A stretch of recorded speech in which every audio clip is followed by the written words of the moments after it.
Good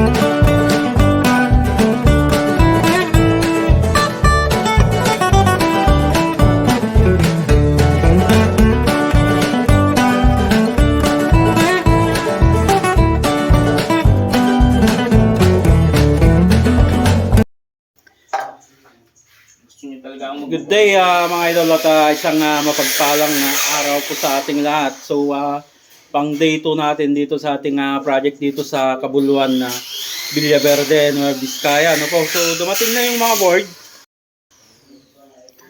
Yan, so dumating na itong mga board. Ito siya. Pwede na nating i-install yung mga na-frame natin, ano. Yan. Okay, silipin natin sa loob, ano. So dito sa pinaka-receiving ng tatlong room mga idol, na-frame na po ito. And then yung magiging design po nito ay nakita nyo na pong ginawa po namin ito sa aming project doon sa kabilang project po namin. So magiging design po nito is ganito, ano po. So ang ipagkakaiba lang po siguro nun mga idol is ito ay magiging box type po lahat. Wala pong tube ito, box type po dito. So yung preparation natin mga idol is the same lang po ng cove ceiling. Parehas na parehas po yan. So eto na yung installan natin ng board, ano. Installan na natin ito ng board mga idol. So yung kapal pala ng board natin is 1/4 or yung 4.5 mm. So ang brand po nito is Sierra, ano po. So ayon kila sir, yung may-ari po ng bahay, ang bili po nila nito is 480. Yan. So presyo po ng Sierra po yan. Yung brand ng fiber cement board.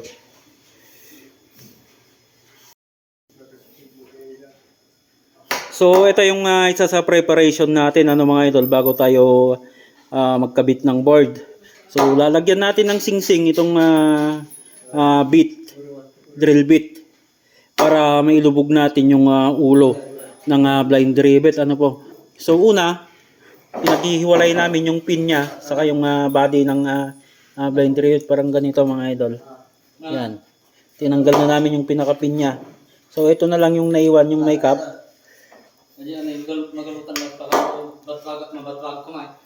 So place lang.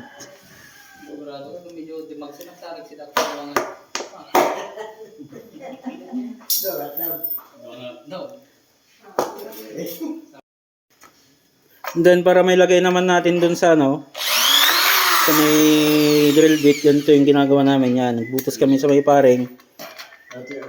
Susuot yung kinalasan namin ng pin kanina. And then kukunin namin yung pinakaulo niya. Yun. So nandito na yung pinakaulo ng blind rivet. So ito yung uuka dun sa board para mailubog natin yung blind rivet.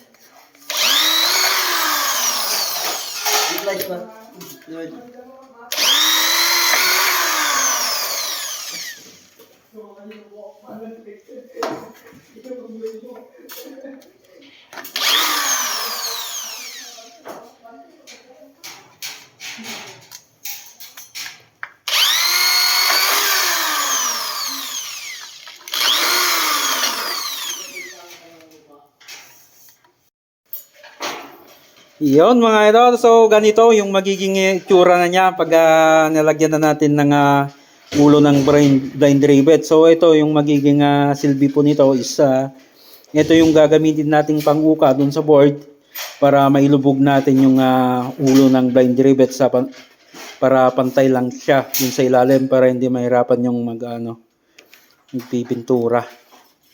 So silipin natin mamaya pag naglagay na tayo ng board. Okay.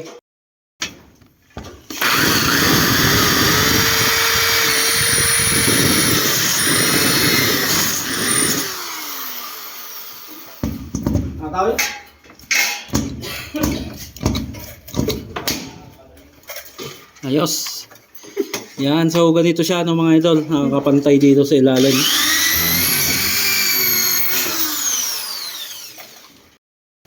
Yun, so ito na siya, no, mga idol. So hindi naman talaga natin na perfecto na nailulubog, ano. So yung iba, pag hindi lubog, ito yung mga grind natin, ano, mga idol. So yung ulo lang naman yung ano, papantayin natin, konti lang yung may babawas. So hindi naman talaga natin na perfect ito po.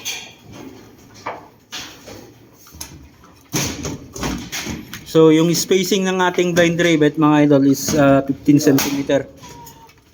Yan, pwedeng mas malapit pa. Wag lang mas malayo na. Kasi yun din yung dahilan ng pagpitak ng ating bikat dito, yung U-cut. Pag medyo malayo na yung ano, yung blind rivet natin.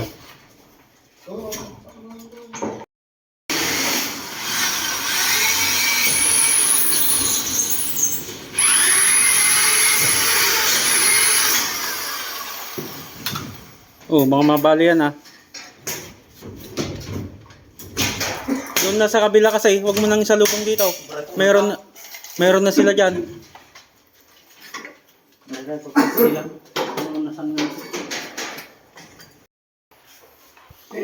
Yun mga idol, so nakapag-simula na tayong maglagay ng fiberboard, ano. So inuna natin dito pagkat nandito na yung scaffolding natin, ano. So dito mga idol, sa receiving ng mga rooms is box type sa gilid. And then meron din tayong box dito sa gitna niya. Yan, so nasimulan na natin, ano. So ito yung accomplishment natin ng 2 days, ano, mga idol. Dito sa receiving, yung design na lang ang kulang. And then nung unang araw natin, mga idol, is itong room 1 and room 2 ang tinapos natin, ano. Yan, so simple lang naman ito, mga idol.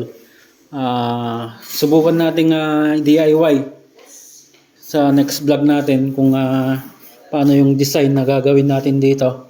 May design na tayong katulad po nito na inibalag natin sa family Kalimlim dun sa Barangay Pieza. So ganito yung gagawin natin doon. Ang pinagkaiba nga lang sa kabilang project is dito sa gilid is naka-cove. Ito ay puro box type na. Okay mga idol, so in 2 days, yan yung accomplishment po ng tropa, no. So after lunch na kasi dumating yung board, kaya kaninang tanghali lang tayo nakapag simulang magpakabit ng fiber cement board, ano. So ang brand po nito is Sierra, yung fiber cement board na gamit natin. Alright mga idol, so yan muna yung update dito sa ating ongoing project, ano po. Yan, so dito na natin tatapusin yung video natin ngayong araw, mga idol. Lagi po tayong mag-ingat at God bless po sa ating lahat.